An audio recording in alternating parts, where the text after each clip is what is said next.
Hola, ¿qué tal? Hoy, como siempre, le agradezco la valiosa oportunidad que nos da para permitirme estos minutos de una entrevista, y también le agradezco mucho estos minutos también tan importantes a César Augusto Peniche, que le saludo de verdad, con mucha emoción, porque sé que tiene muchas cosas que hacer y de verdad valoro cada espacio que me permite para una entrevista, que además no condiciona, y por eso es que la comunicación fluye. Gracias, muchas gracias. Al contrario, Héctor, muchísimas gracias por esta oportunidad de estar nuevamente contigo. Siempre es gratificante tener la oportunidad de compartir estos espacios y desde luego, ¿por qué no?, de charlar de todo lo que se te ocurra, de todo lo que podamos... De lo que la gente quiere saber. ¿Cómo que, a ver, que ya se anda metiendo usted a la grilla? ¿Cómo que ya se registró en la aspiración legítima de cualquier ciudadano para participar dentro de la interna del PAN y poder ser candidato de ese partido a la alcaldía de Juárez? ¿Así es? Fíjate que yo pienso que hay mucha gente que seguramente nos escuchará y que compartirá que hay ocasiones en las que tú volteas y ves en tu comunidad muchas cosas que quisieras cambiar. Y prácticamente en Juárez hay muchísimas cosas que tenemos que cambiar, que queremos modificar. Y cuando se presenta esa oportunidad, esa coyuntura de poder participar activamente más allá del simple deseo de hacer las cosas, es cuando hay que aprovechar ese momento y tratar de incidir. Porque dicen por ahí, y creo que es la letra de una canción que dice que más vale naufragar que nunca embarcar. Y es lo que estamos haciendo. Estamos emprendiendo un viaje con la intención de poder participar y vamos a llegar hasta donde la gente quiera, vamos a llegar hasta donde el propio instituto político que nos ha abierto las puertas nos lo permita, pero dispuesto a entrarle. Y sí, efectivamente es un cambio de faceta. Mucha gente se pregunta, dice, bueno, ¿qué tiene que estar haciendo un fiscal en cuestiones estrictamente políticas? Incluso por ahí me preguntaban si había otro antecedente de una situación así en alguna otra parte. Y bueno, sí lo hay. Hay uno en la Ciudad de México que fue procurador, después fue jefe de gobierno y ahora es senador. Y pues bueno, ha trazado su camino. Pero no por eso, como tú lo dijiste, no por eso dejamos de pensar, dejamos de sentir, dejamos de tener deseos de poder colaborar y aportar algo. Usted no es panista. No, fíjate que por la misma naturaleza del trabajo que he desarrollado, que he desempeñado, son más de 16, 15 años exactamente, para ser exactos, en la Procuraduría General de la República, en donde estuve 6 años exactamente en la Fiscalía de Delitos Electorales. Y eso de alguna manera es una limitante. No puedes tener un partido político con el que tú estés afiliado, por razones del mismo trabajo, y de ahí, bueno, pues sigues una carrera dentro de la Procuración de Justicia. De ahí concluimos nosotros una fase precisamente en la Delegación Estatal Chihuahua, aquí que tiene su sede aquí en el municipio de Juárez, y después de ahí un breve lapso de tiempo, 8 o 9 meses en la Comisión Nacional de Seguridad.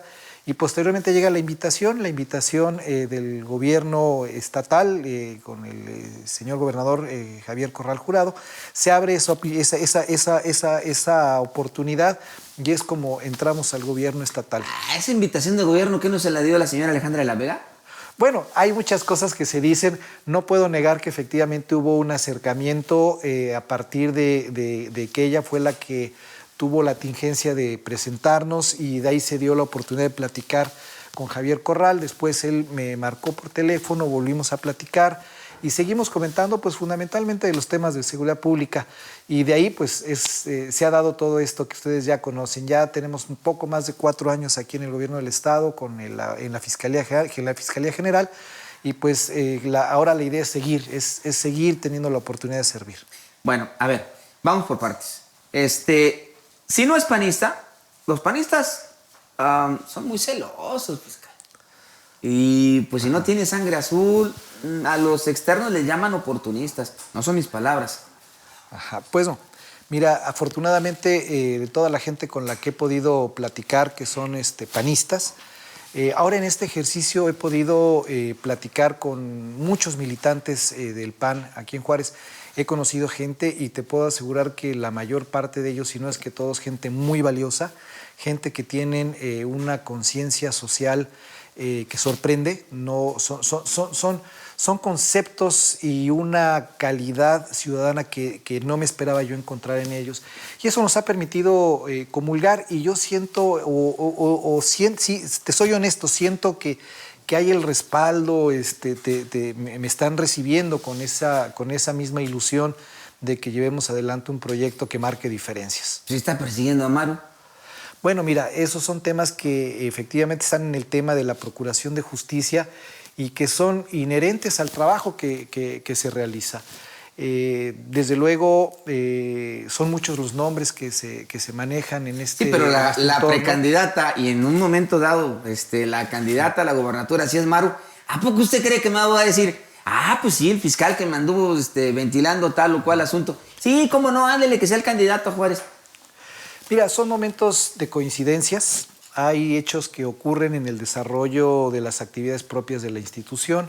Y yo creo que todos tenemos la madurez suficiente para llevar las cosas por el camino adecuado y dimensionarlas en donde están. Pues es una respuesta muy técnica, muy clara también, pero déjeme decirle que le dudo mucho que si la candidata es Maru va a decir, todo el apoyo a nuestro candidato en Juárez. Lo cierto es que si cualquier candidato, no solo Maru o quien sea, puede ser Madero, o en otro partido, en otro escenario, cualquier otro, si pierden Juárez, pierden la gubernatura. Bueno, fíjate que Juárez efectivamente se ha constituido como un municipio que, además de ser el que le aporta la mayor parte al Producto Interno Bruto del Estado, también tiene un peso específico en cuanto al número de población, es decir, 1.362.000 habitantes que se compone en el municipio de Juárez, pues desde luego tienen un peso en cualquier proceso electoral. Y yo siempre lo he dicho, efectivamente hay que empezar a ver al Estado también de norte a sur, es decir, hay que comenzar por la frontera. Ya no podemos tener nosotros al Juárez olvidado, en donde le regresa la recaudación 20, 30 centavos de lo que aporta, es decir, hay que darle esa fuerza y esa importancia al municipio de Juárez. Y desde luego, en el momento en el que logremos que se tiendan los puentes suficientes entre los niveles de gobierno para que se le dé ese peso específico a Juárez, Juárez tendrá que salir de ese letargo que tiene de varios años. A ver, usted habla de seguridad. Usted es el fiscal general del Estado. ¿Cuántas carpetas de investigación están rezagadas? ¿Cuántos agentes del Ministerio Público tienen así? ¿Cuántos agentes ministeriales dicen, bueno, pues o cargo a la Virgen o tiro los cohetes? Dicen, son muchas, no puedo. Y todos los días 8, 7, 6, cuando nos va bien 3. Decir nos va bien es mucho, es muy arriesgado y me arriesgo que la gente me corrija. No le puede ir bien cuando hay 3 ejecutados. Por decir ejecuciones de la gama tan inmensa de delitos que luego nos dicen, oiga, fíjese que tenemos buenas noticias porque han bajado el robo de vehículo con lujo de violencia. Pues sí, la gente está en su casa, ¿cómo se los van a robar, va? También los robos de habitación han bajado, no nada más, pues sí, porque la gente está en su casa. O sea, no nos traten como enanos mentales. Podemos tener un criterio para discernir en qué vamos bien y qué vamos mal. Pero cuando la versión oficial nos insiste con una sola verdad, que se aleja la realidad, pues no les creemos.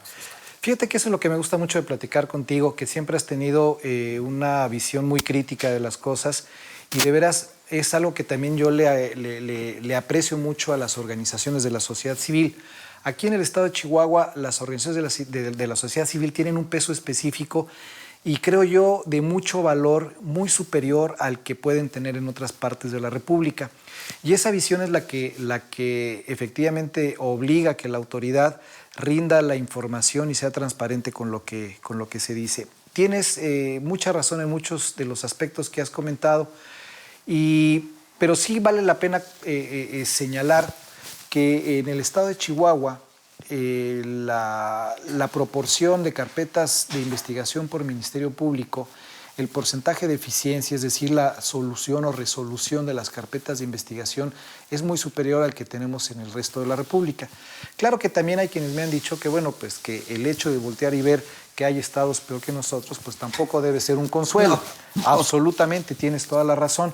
Pero de veras, el problema de seguridad pública es un problema que nos ha... que ha dominado pues la vida cotidiana en todo el país. El problema de los homicidios ha ido gradualmente aumentando Y esto tampoco hay que perder de vista dónde está el origen de todo esto. Y hay que decirlo con todas sus letras. Está en la delincuencia organizada. Mientras no asumamos desde la federación el problema de la delincuencia organizada, la realidad de los estados, de los municipios, siempre va a ser difícil y los estados y los municipios no pueden solos con el problema. ¿Por qué? Porque la misma ley te limita, la misma ley te establece que hay una competencia específica, que la delincuencia organizada, las armas, la droga, el lavado de dinero, etcétera, le corresponde a la federación. Pero la federación no reacciona en la misma manera. Es más, a veces hasta hay un ocultamiento y no se habla de la delincuencia organizada. ¿A poco cuando usted estaba en la PGR sí? Fíjate que cuando estaba en la PGR tuvimos momentos en los que hubo procuradores generales de la República que prácticamente exigían a las delegaciones abrir un número determinado de averiguaciones previas por delincuencia organizada, exigían un número determinado de cateos, intervenciones telefónicas. En aquel entonces estaba vigente el arraigo y pedían que se tuviera determinado número de arraigos, porque sí había conciencia de la problemática que había en los estados. Pero actualmente, lamentablemente, y lo digo con mucha tristeza, el número de carpetas de investigación por delincuencia organizada, no en Chihuahua, en todo el país, es así, es poquito. Mientras que el 60-70% de los homicidios en todo el país están vinculados al tema de delincuencia organizada. Entonces tenemos un problema de carácter estructural. Pero bueno, son de los temas que hay que saberlos, hay que conocerlos, como tú dices, hay que hablar con la verdad.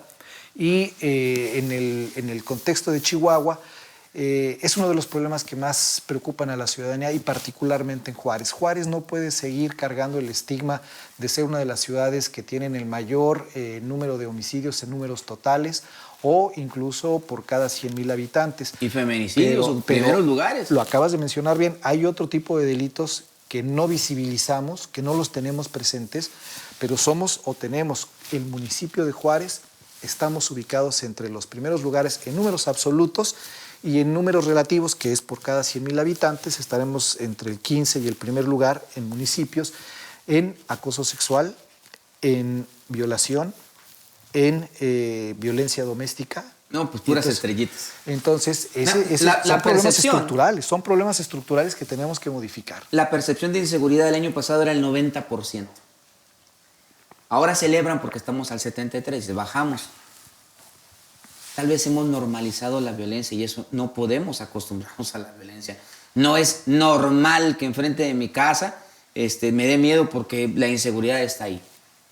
Entiendo lo que dice. Es más, le pongo un dato que usted debe conocer perfectamente. Hay 80 elementos de la Policía Federal que son los que trabajan y desarrollan las carpetas, investigaciones de la Fiscalía General de la República para todo el estado, no para Ciudad Juárez. No, pues 80 ni a melón, con la cantidad de... Y creo que te fuiste alto. Bueno, esos son los datos oficiales. De agentes del Ministerio Público, y si preguntas por el número de policías de la Policía Federal Ministerial, para todo el estado, ajá, también vienen siendo como 70, 80. Me dijeron que 80. Sí, bueno. Y lamentablemente, cuando tú dices, a ver, ¿cuántos están de guardia? ¿Cuánto les toca cuidar las celdas? ¿Cuántos están francos?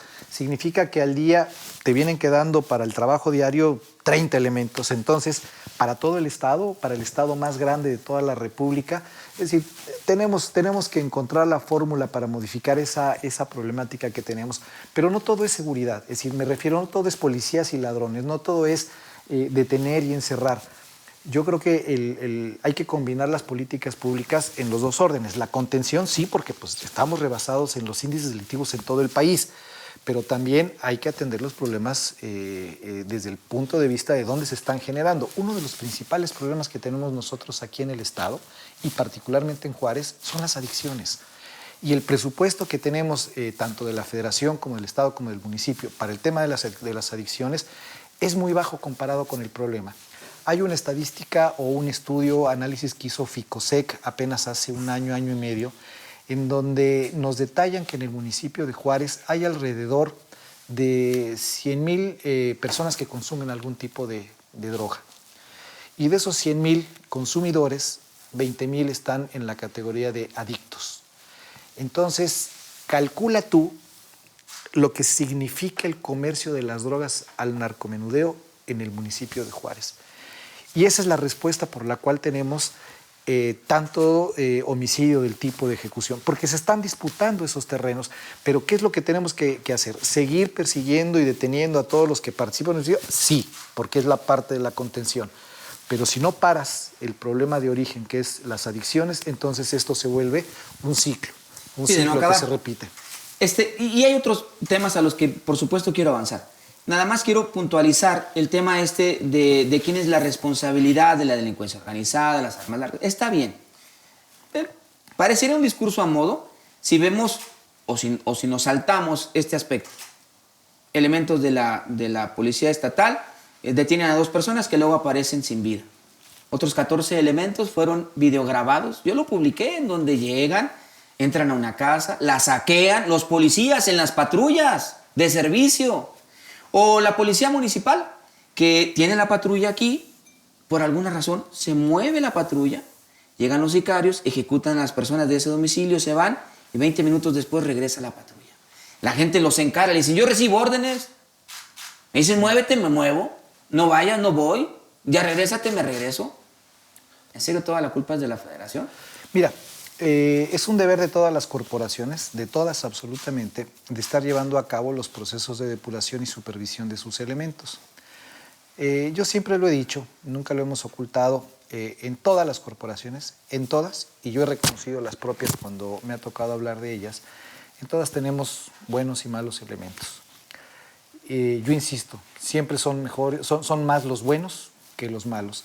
Y lamentablemente unos 10 o 15 o 20 de 2.000 o de 1.500 son capaces de crear un desprestigio brutal en contra de cualquier policía. Y es lo que nos pasa, por decir algo, con las policías de vialidad, que también hay unos cuantos que se dedican a tarifear a los guiadores. ¡A asaltar! Y bueno, y ya con eso, tú checa, tú que has revisado las encuestas de percepción del INEGI, te vas a dar cuenta que siempre la policía que sale peor calificada pues es la de vialidad, es tránsito. Pero aquí en el estado de Chihuahua, no lo vas a creer.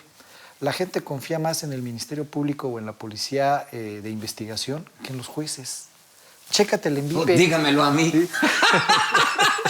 Oigan, ¿sí? No, es que tiene razón. Pero bueno, a ver, ¿usted es incorruptible? Sí, absolutamente. Absolutamente, y lo digo con certeza. ¿No tienes sus muertitos ahí en el closet como luego? No. Fíjate que, mira, en este tipo de trabajo, la única forma de transitar es que no te conozcan ni por flojo, ni por tonto, ni por corrupto. Si no te pega ninguna de esas 3 cosas, vas a poder continuar y vas a poder seguir llevando tu carrera. En el momento que te conocen por una de esas 3 cosas, automáticamente acaba contigo el desprestigio.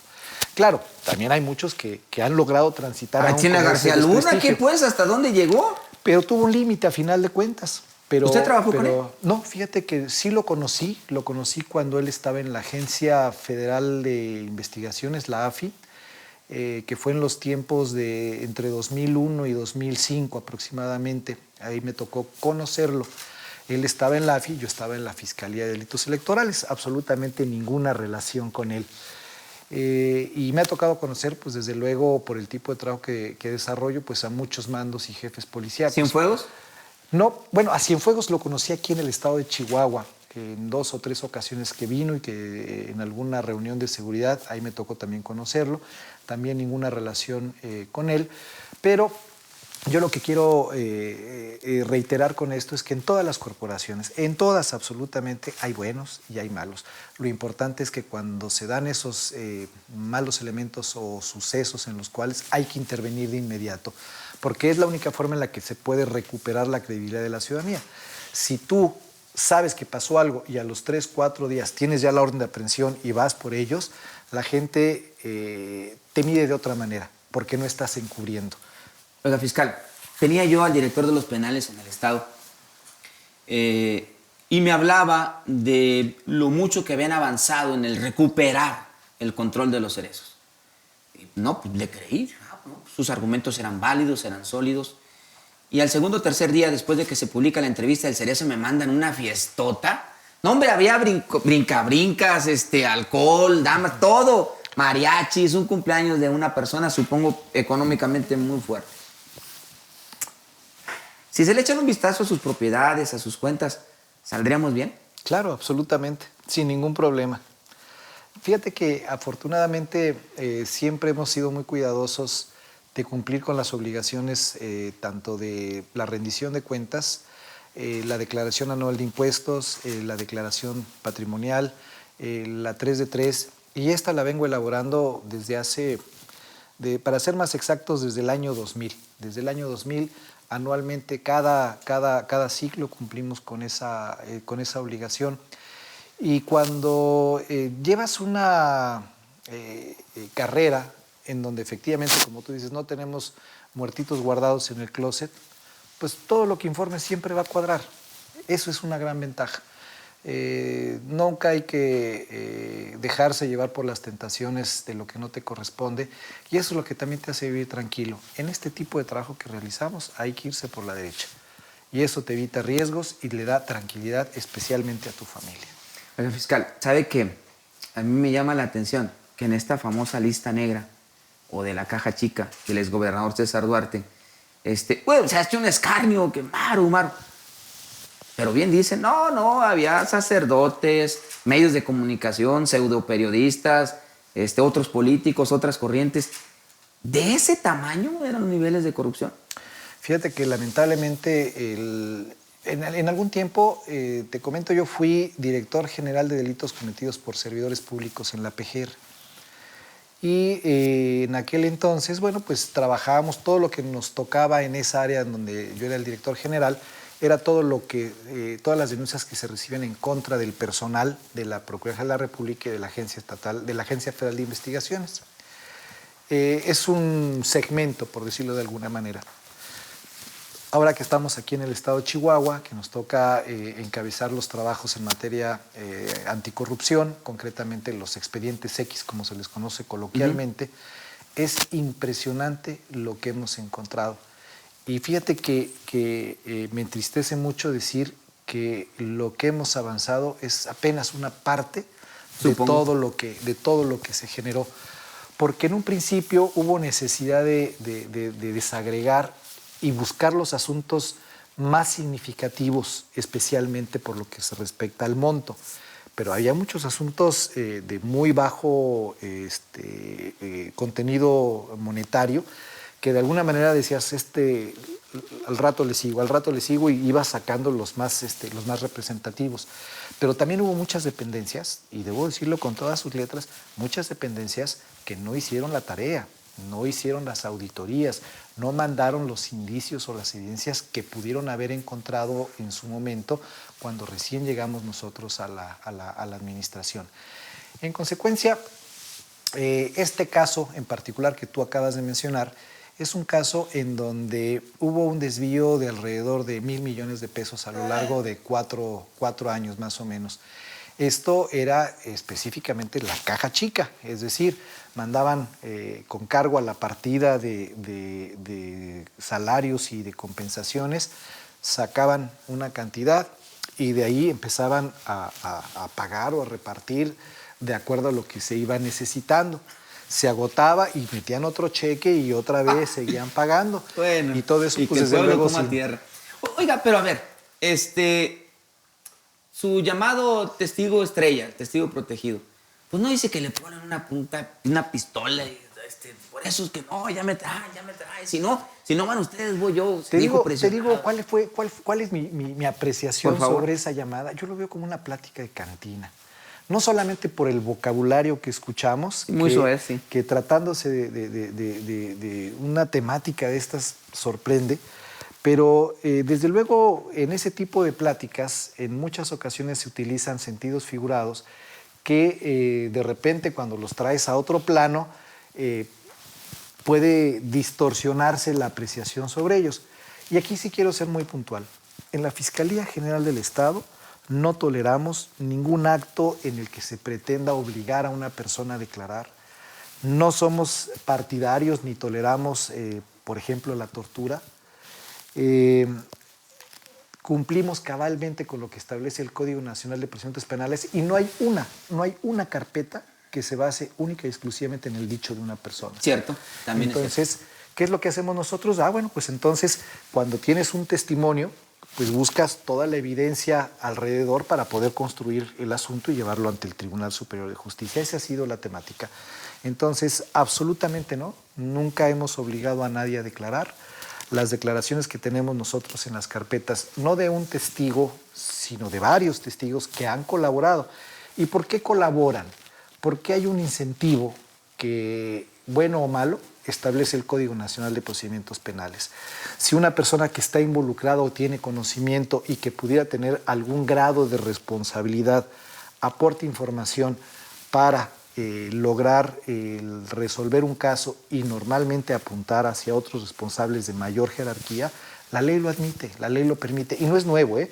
Esto existe en la Ley de Delincuencia Organizada desde hace muchísimos años. Lo que pasa es que ahora es una estrategia que se utiliza para poder avanzar en los asuntos y Chihuahua pues ha hecho uso de esa herramienta que la propia ley te permite. ¿Y eso les da inmunidad? Mira, es relativo, depende el caso y depende el nivel de involucramiento.